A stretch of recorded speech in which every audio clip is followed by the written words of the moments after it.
किसी गांव में एक बूढ़ा व्यक्ति अपने बेटे और बहू के साथ रहता था। परिवार सुखी संपन्न था। किसी तरह की कोई परेशानी नहीं थी। बूढ़ा बाप जो किसी समय अच्छा खासा नौजवान था, आज बुढ़ापे से हार गया था। चलते समय लड़खड़ाता था। लाठी की जरूरत पड़ने लगी। चेहरा झुर्रियों से भर चुका था। बस अपना जीवन किसी तरह व्यतीत कर रहा था। घर में एक चीज अच्छी थी कि शाम को खाना खाते समय पूरा परिवार एक साथ टेबल पर बैठकर खाना खाता था। एक दिन ऐसे ही शाम को जब सारे लोग खाना खाने बैठे, बेटा ऑफिस से आया था। भूख ज़्यादा थी, सो जल्दी से खाना खाने बैठ गया और साथ में बहू और उसका बेटा भी खाने लगे। बूढ़े हाथ जैसे ही थाली उठाने को हुए, थाली हाथ से छिटक गई।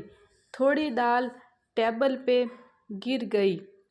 बहू बेटे ने घृणा की दृष्टि से पिता की ओर देखा और फिर से अपना खाने में लग गए।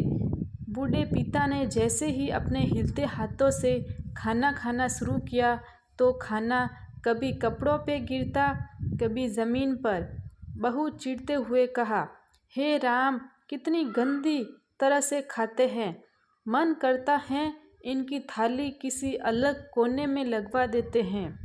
बेटे ने भी ऐसे सिर हिलाया जैसे पत्नी की बात से सहमत हो।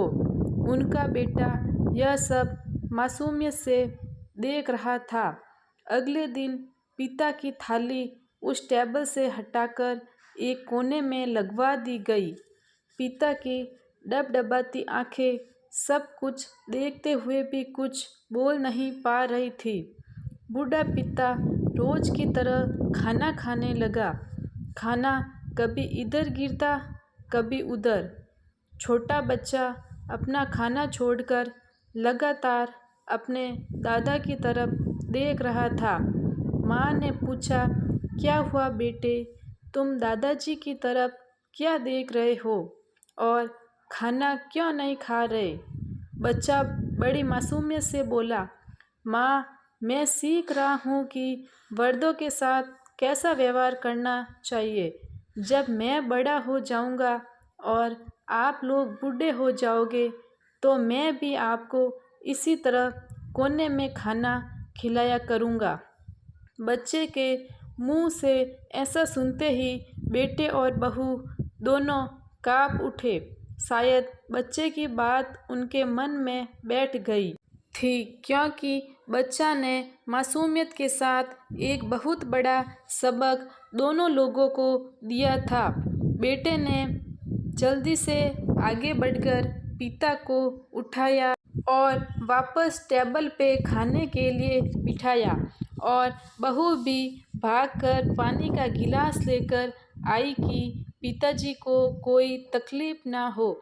इस कहानी से शिक्षा मिलती है कि माँ बाप इस दुनिया की सबसे बड़ी पूंजी है।